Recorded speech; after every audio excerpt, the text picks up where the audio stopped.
Continuing that discussion around the new powers for judges when it comes to forcing perpetrators into the dock to hear sentencing. Let's talk to Bruce Sackman. He joins us from New York this morning.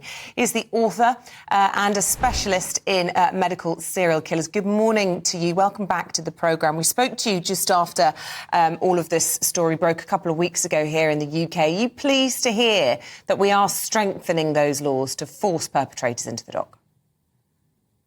Oh, absolutely. And thank you very much for having me again.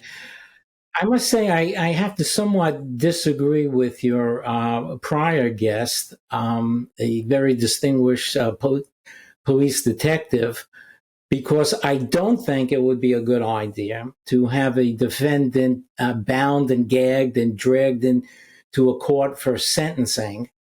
And I'll tell you why, because we have to ask ourselves, well, what's the purpose of these sentencing hearings? The purpose is really for the judge to make an accurate and fair decision regarding the sentencing. And this gives the defendant an opportunity to speak if he or she wants, the defendant's attorney and the prosecutors, and often the families. But the purpose of it is not really for the families to confront the defendant. The purpose is really to assist the judge. And if the defendant starts carrying on, and I think the defendant should be just removed and placed in another room, but to be bound and gagged in the court, I think the defendant might actually receive some sympathy for that kind of behavior. So I really would not like to see that. And in the United States, I don't believe it. Bruce, I'm not sure of your interpretation of this. I mean, surely the whole purpose of it is for the guilty person, either before or after sentence is passed, to face their victims and hear the impact of their crime on those people. That's what it's about. It's not about the due process situation or justice or a sentence being passed. It's about, right, you're now guilty, and listen to the effect, or before I pass sentence, listen to the effect you have had on these people's lives. Well, yeah, I mean, I think that's terrific, but I don't think they should remain in the court bound and gagged. I don't really think that would pass constitutional muster here in the United States, and I don't really believe that's the way to go. I think it would be much better if they just stayed in their cell and had cameras and were forced to listen. Be in the courtroom bound and gagged, I think eventually Bruce, I must say, wind up being overturned.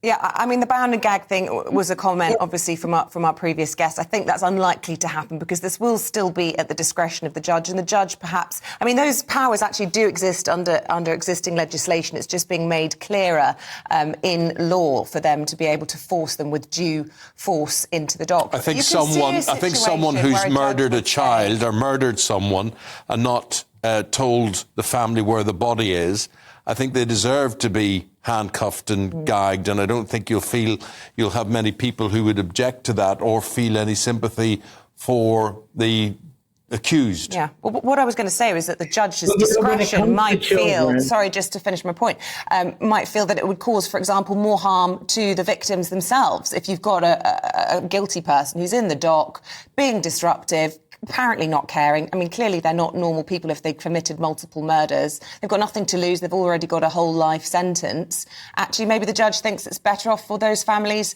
if they're spared that. You know, in my experience, Lucy Letby is the only medical serial killer that has decided not to attend her sentencing. All my other serial killers throughout the world have attended their sentencings and sat through the entire process.